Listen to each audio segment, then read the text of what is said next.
Good morning, everyone. This is the second experiment for class 11th.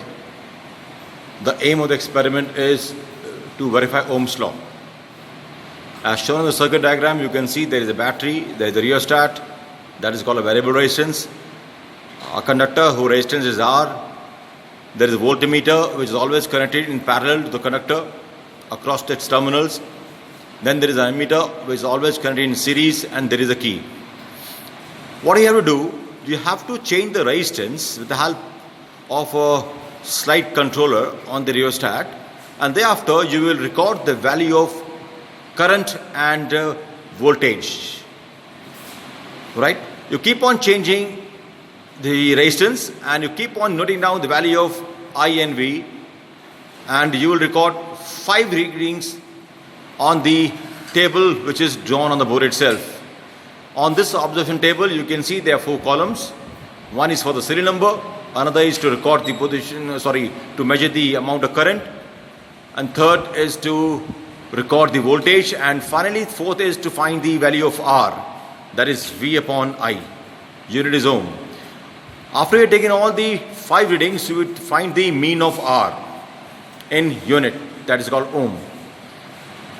After that, you have to plot the graph V versus I. You can see V on the y-axis, I on the x-axis.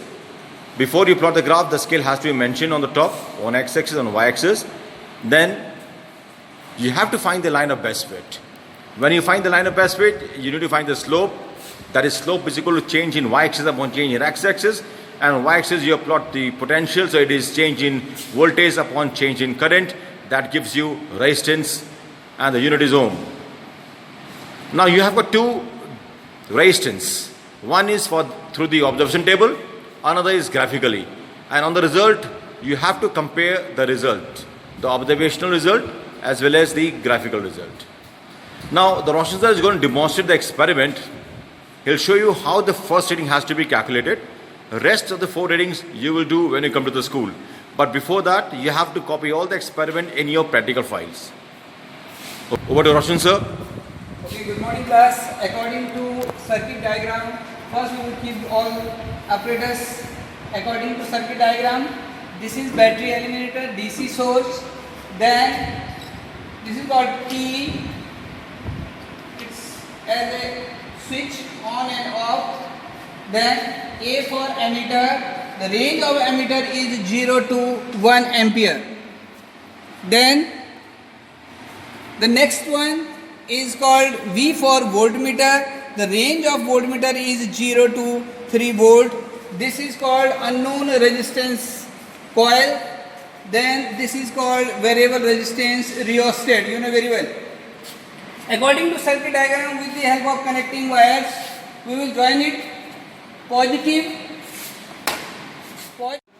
battery connected with ammeter, positive to positive, and negative. This is the negative to negative. It means voltmeter connected with battery, negative to negative, and ammeter connected with battery, positive to positive. Then switch on. You will see the deflection.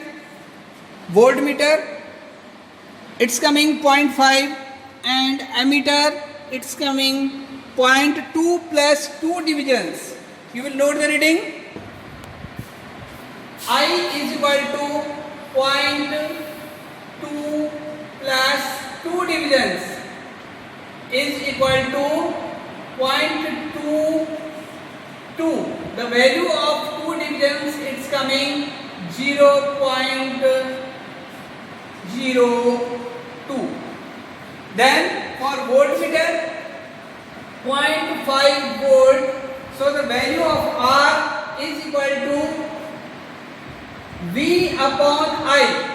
V is 0.5 upon 0.22.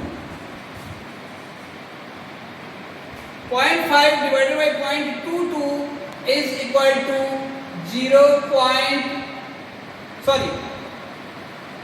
2.27. The value of unknown resistance coil R will be 2.27. Same procedure for second reading. You will increase the value of rheostat.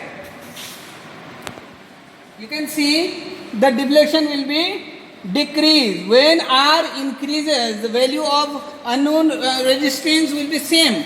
But rheostat value, when you will increase, the deflection will be decreased. Same procedure for ammeter and voltmeter you can see. Thank you. And in the same way, you're going to plot, you're going to record other readings for I and V, and take all 5 readings, find the value of R, find out the mean after that. With these readings of I and V, you have to plot the graph, draw a line of best fit, find a slope, and then when you find the slope, that will give you the resistance graphically. Now you have to compare the result, observational result of R with the graphical result of R. Thank you.